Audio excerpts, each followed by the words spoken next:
사랑의 하나님 아버지, 오늘도 우리에게 당신의 음성을 들려주시옵소서. 우리의 영의 눈과 귀를 열어주시고 요셉과 마리아를 인도하셨던 하나님의 신실하심을 우리 삶에서도 보게 하여 주시옵소서. 특별히 종이 전하는 말씀이 아니라, 부족한 종이 전하는 말씀이 아니라 성령님께서 친히 우리 마음에 복음을 통한 위로와 소망을 새겨주시기를 간구하며 이 모든 말씀 우리를 위해 오신 예수 그리스도의 이름으로 기도드립니다. 아멘. 오늘도 예배 자리에 나오신 여러분들을 환영하고 축복합니다. 우리 옆에 교류가 이렇게 인사하고 시작했습니다. 주님께서 당신을 위해서 오셨습니다. 주님께서 당신을 위해서 오셨습니다. 지난 목요일 성탄절에 보고 오늘 이렇게 여러분들 또 보니까 꼭 일주일에 주일이 2번 있는 것 같습니다. 여러분들 봐서 참으로 반갑고 또 기쁩니다. 오늘이 벌써 2025년의 마지막 주일이죠. 이맘때가 되면 진부한 말이지만 늘 하는 말들이 있잖아요. 시간이 참 빠르다라는 것입니다. 여기 박지원 이사님 가정 같은 경우에는 제가 28살 때 처음 봤었는데 벌써 내년이면 제가 40대 중반을 넘어 46이 됩니다. 이렇게 계산하니까 시간이 정말 그 18년이라는 세월이 너무도 빨리 흘렀구나라는 생각이 들어서 하루하루가 정말 소중하구나라는 생각이 들게 됩니다. 여러분은 2025년도 한 해 어떻게 보내셨습니까? 기쁘고 즐거웠던 순간들도 물론 있었겠지만 반면 우리가 계획했던 대로 되지 않아 좌절했던 순간도 또 절망했던 순간도 분명히 있었습니다. 또한 우리의 연약함과 죄성 때문에 하나님 앞에 부끄러웠던 순간들도 분명히 있었을 것입니다. 그러나 우리를 인도하시고 보호하셨던 주님이 계셨기에 우리가 지금도 이렇게 평안함 가운데 거할 수 있다는 것은 당연하게 누리는 것이 아니라 모든 것이 하나님의 은혜였음을 고백하며 감사하게 되는 오늘 하루입니다. 우리는 송구영신 예배 때마다 바람을 담아 새해 기도 제목을 적습니다. 말씀을 준비하면서 작년에 내가 적었던 기도 제목은 무엇이었을까 한번 돌아와 보았습니다. 보니까 응답된 것도 있지만 여전히 기다림 중에 있는 기도 제목도 있었습니다.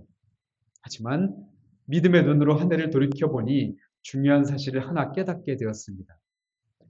응답하지 않으신 것도 조금만 더 기다리라는 하나님의 또 다른 응답이었구나.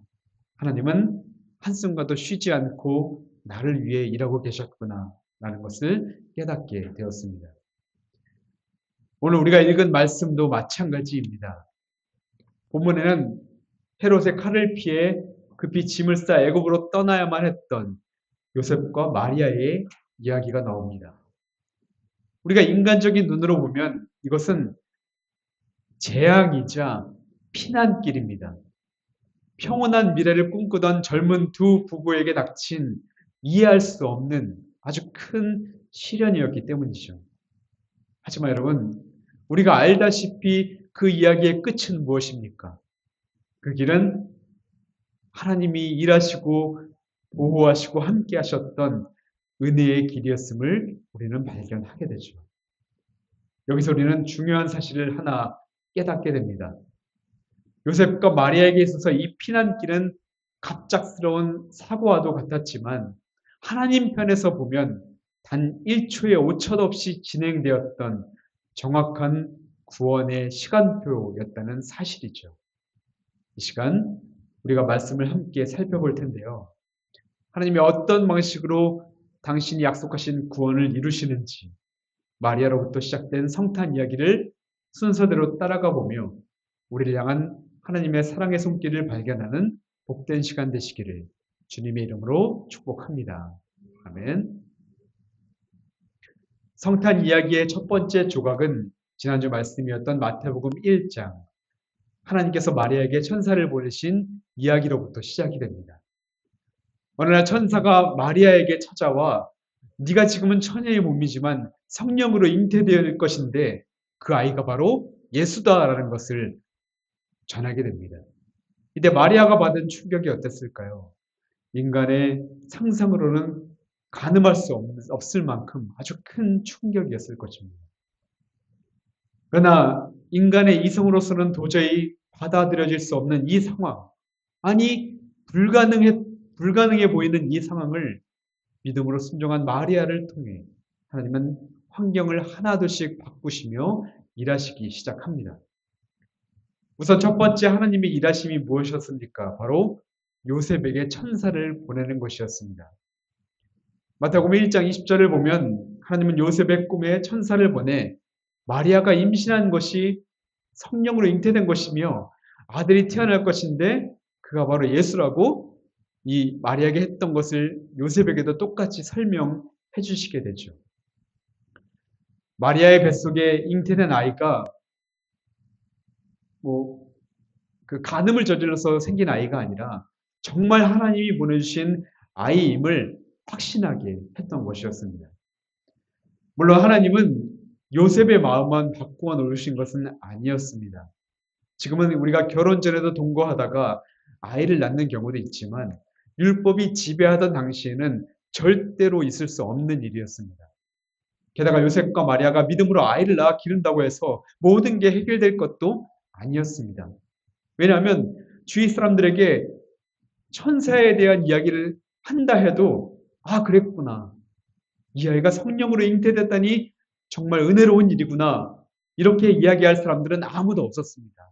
아니, 도리어 미친 사람 취급받을 수 있는 그런 이야기였던 것이죠. 그런데 성탄 기사를 모두 살펴보십시오. 놀랍게도 마리아가 마을 사람들로부터 비난받았다는 이야기가 하나도 없고 돌에 맞아 죽임을 뻔한당한 일조차 등장하지 않습니다. 그것은 하나님께서 철저하게 인도하시고 보호하셨다는 것을 의미하고 있는 것입니다. 그 증거가 바로 누가복음 2장 말씀입니다. 로마 황제 가이사 아구스도가 온 유대 땅에 호적 신고 명령을 내립니다. 호적 신고란 지금 너희가 어디에 살고 있는지 그 주소를 적으라는 것이었습니다.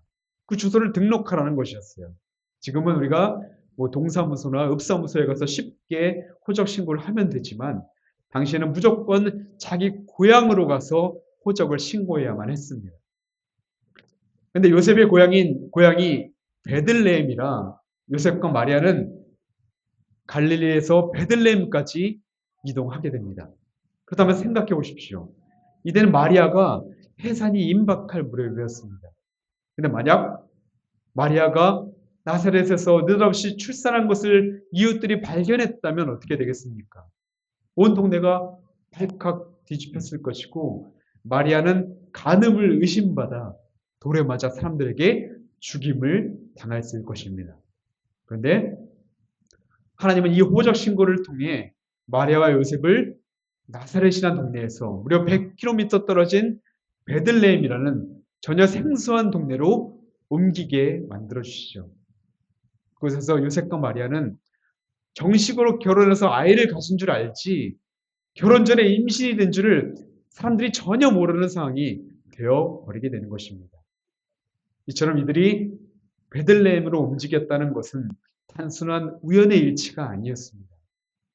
하나님의 신실하신 선하신 인도하심이었다는 것을 우리에게 지금 설명해 주고 있다는 것이죠. 다시 성탄 이야기의 흐름을 따라가다 보면 마리아는 베들레헴의 마곡간에서 예수님을 낳게 됩니다. 그런데 여기에서도 하나님의 인도하심이 하나 더 남아 있습니다. 아들 예수를 낳고 호적 신고를 한 뒤 이들은 곧바로 나사렛으로 돌아가지 않습니다. 오늘 본문인 마태복음 2장을 보면 당시 유대의 왕이었던 헤롯 왕이 그리스도가 태어나셨다는 이야기를 동방 박사들에게 전해 듣고는 아기 예수를 잡아 죽이려고 하죠. 13절을 보면 그때 주의 사자가 요셉의 꿈에 나타나 이렇게 말씀합니다.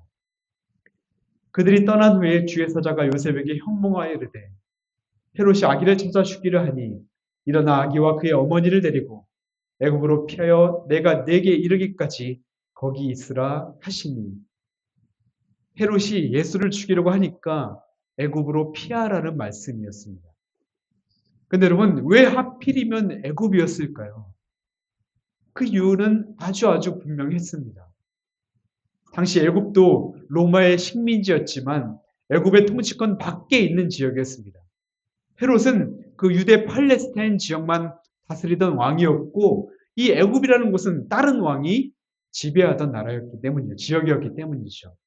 그곳에는 또한 약 100만 명 정도의 많은 유대인들이 무리지어 살고 있었기 때문에 서로 돕고 도와주며 생계를 보장받을 수 있는 가장 적합한 장소였던 것입니다. 그렇게 애굽은 단순한 피난처가 아니라 하나님이 마리아와 요셉을 보호하시고 한치 오차도 없이 지금도 너희를 내가 인도하고 있다라는 사실을 분명히 보여주는 살아있는 증거였다는 것이죠. 그렇다면 여러분, 이번에는 반대로 우리가 요셉과 마리아의 입장에서 성탄 이야기를 다시 한번 돌이켜 보겠습니다. 예수님을 낳게 될 것이라는 청천벽력과도 같은 천사의 메시지는 마리아와 요셉이 지금껏 꿈꿔왔던 그런 아름다운 단꿈과는 거리가 아주 멀리 있었던 것이었습니다. 또한 호적하기 위해 나사렛에서 베들레헴까지 무려 100km가 넘는 고된 길을 만삭의 몸으로 걸어가야만 했습니다. 이게 끝이 아니라 평생을 살던 곳을 떠나 아는 사람이 한 명도 없는 낯선 애굽 땅에서 새롭게 삶을 시작해야만 했습니다. 그런데 성경을 보면 놀랍게도 요셉과 마리아가 단 한 번도 하나님 왜 우리에게 이런 시련을 주십니까? 라고 따지지 않습니다. 그저 묵묵히 그 길을 걸어갈 뿐이었습니다. 그 이유가 무엇이었을까요?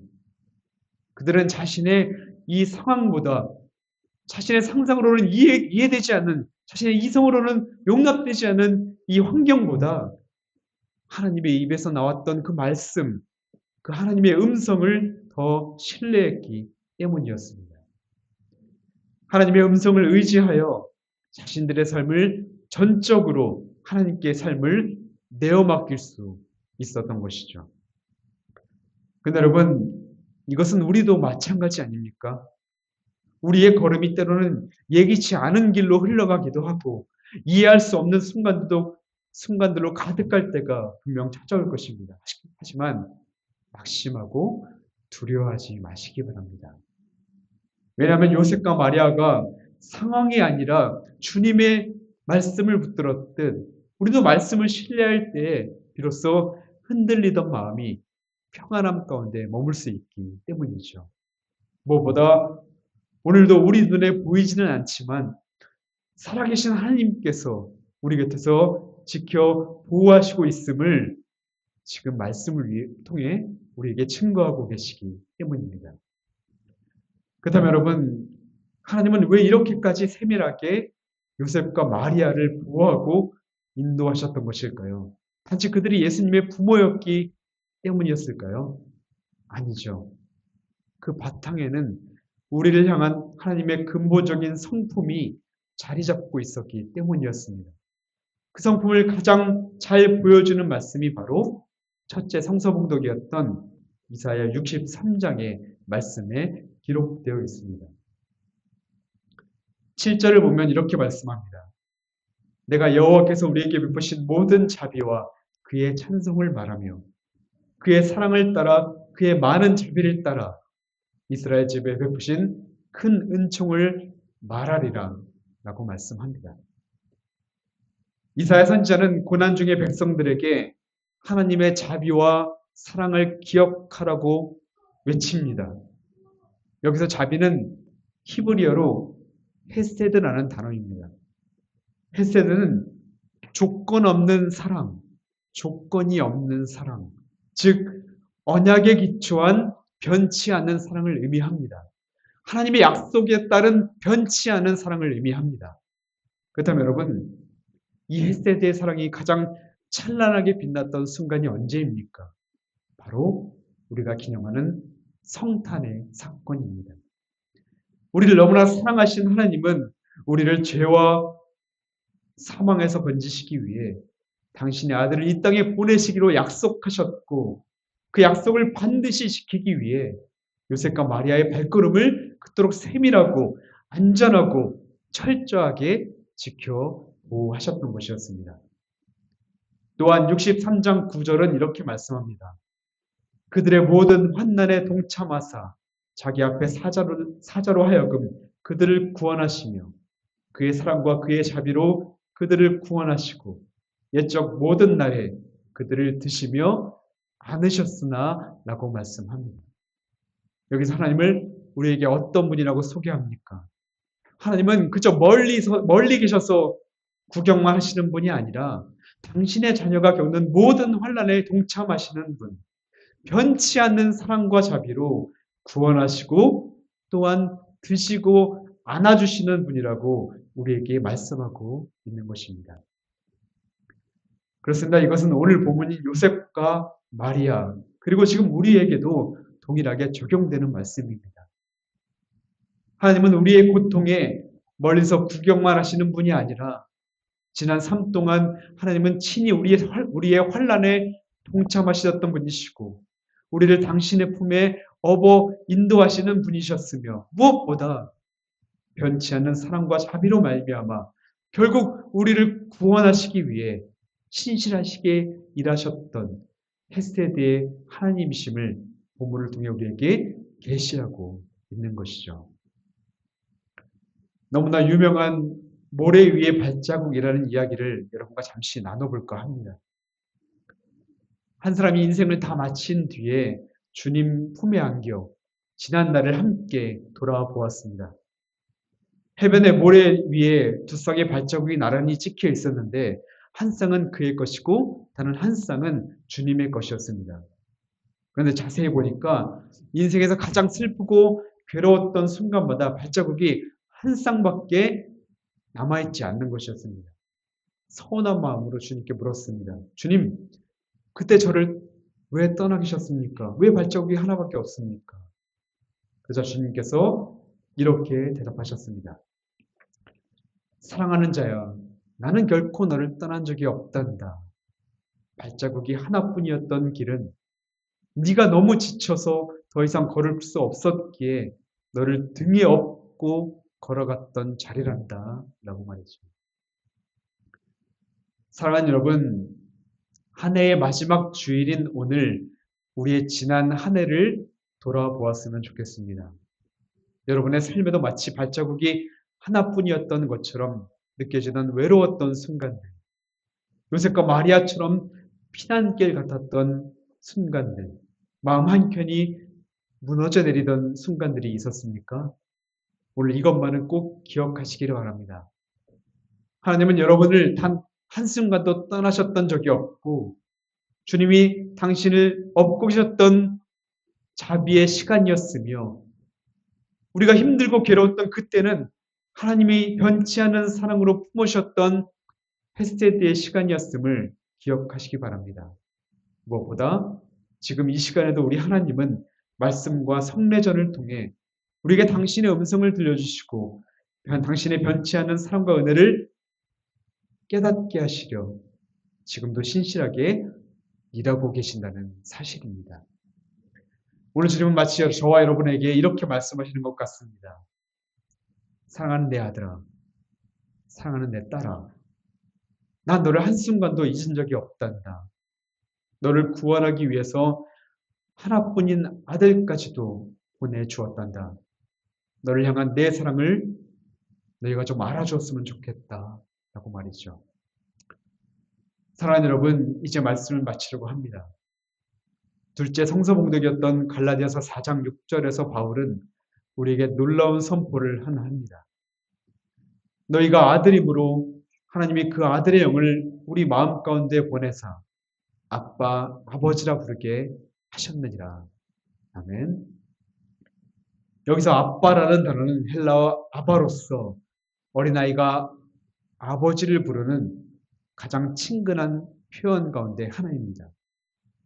오늘 말씀에서 요셉과 마리아가 헤롯의 칼날이 지배하는 두려운 세상 속에서도 그리고 당장 눈앞에 미래가 보이지 않는 그 답답함 속에서도 평안할 수 있었던 이유는 그들을 지키시고 선한 길로 인도하시겠다는 아버지의 음성을 신뢰했기 때문이었습니다. 여러분, 저와 여러분도 마찬가지입니다.